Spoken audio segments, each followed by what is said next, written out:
চাওঁতে চাওঁতে বৰষাৰ ৰাণী মৌচুমীয়ে ললে বিদায় আহিল ঋতুৰ ৰাণী শৰৎ নৈৰ পাৰত ফুলি উঠা শুভ্ৰ কহুৱা জাক নিয়ৰখনা পুৱা আৰু শেৱালিৰ সুন্দৰ সুবাসে দিলেহি শৰতৰ বতৰা শৰৎ মানেই দুৰ্গা পূজা ইতিমধ্যে দোলাত উঠি ধৰাৰ বুকুলৈ নামি আহিছে দেৱী দুৰ্গা চলি আছে নৱৰাত্ৰি ইফালে এতিয়া ব্যস্ত মৃৎ শিল্পীসকল কঠোৰ পৰিশ্ৰম কৰি নিৰ্দিষ্ট সময়ৰ ভিতৰত প্ৰতিমা নিৰ্মাণ কৰি উলিয়াবলৈ দিন ৰাতিয়ে একাকাৰ কৰিছে এই শিল্পীসকলে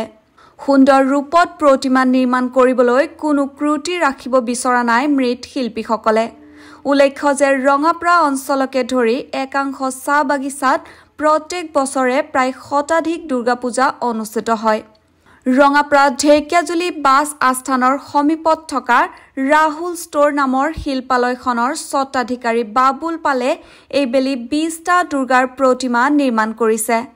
বাবুল পালে কোনো ব্যক্তিৰ সৈতে কথা পাতিবলৈ অলপো সময় নাই কাৰণ দুৰ্গা পূজালৈ মাজত মাথো কেইদিনমান বাকী ৰাহুল ষ্ট'ৰত 120 বছৰ ধৰি দুৰ্গা প্ৰতিমা নিৰ্মাণ কৰি আহিছে ককাৰ পাছত পিতৃ আৰু পিতৃৰ পাছত বাবুল পালে বিভিন্ন ধৰণৰ দেৱ-দেৱীৰ প্ৰতিমা নিৰ্মাণ কৰি আহিছে বাবুল পালৰ লগতে ধুবুৰী কলিকতাৰ পৰা অহা কাৰিকৰসকলে দুৰ্গা প্ৰতিমাত অন্তিম পৰখ দিয়াত ব্যস্ত হৈ পৰিছে লক্ষণীয় এই যে শাৰদীয় দুৰ্গা পূজা অহাৰ লগে লগে ৰঙাপ্ৰা চহৰখনত বিৰাজ কৰে এক উখল মাখল পৰিৱেশ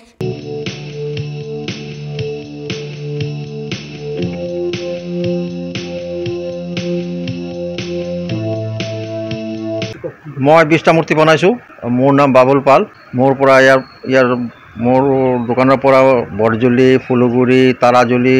নাহাৰানী colony union theatre club Shantipara ডিপোটা মোৰ 20টা গোখানি যাব আৰু মোৰ দোকানৰ নাম হৈছে ৰাহুল ষ্ট'ৰ প্ৰতিমা কাৰখানা মই প্ৰত্যেক বছৰে বনাওঁ 20টা 22টা মই বনাওঁ গোটেই বছৰে মোৰ এই কামটো চলি থাকে আৰু এইটো কাৰখানা আজি নহয় প্ৰায় 120 বছৰমান হৈ গ'ল ব্ৰিটিছৰ আমলৰ পৰা মোৰ ককা বনাইছে তাৰপিছত মোৰ দেউতা বনালে এতিয়া মই বনাই আছোঁ মই বেংগলৰ পৰা আনো ধুবুৰীৰ পৰা আনো বাহিৰৰ লোকেল কাৰিকৰ নাই ইয়াত লাভ হৈ আছে সংসাৰটো চলি আছে খাই আছোঁ জীয়াই আছোঁ মই 20টা বনালোঁ ইয়াৰ পিছত লক্ষী বনাম কালি বনাম তাৰপিছত আকৌ এই আদিবাসীহঁতৰ টুচু মূৰ্তি আছে এইটো বনাম তাৰপিছত সৰস্বতী বনাম তাৰপিছত চৈত মাহত বাসন্তী বনাম শিৱ বনাম গোটেই বছৰটো চলি থাকে বিভিন্ন ধৰণৰ যিকোনো ধৰণৰ দেৱ দেৱী চাই মাটিৰ হওক চিমেণ্টৰ হওক আমি বনাওঁ news desk news wide Assam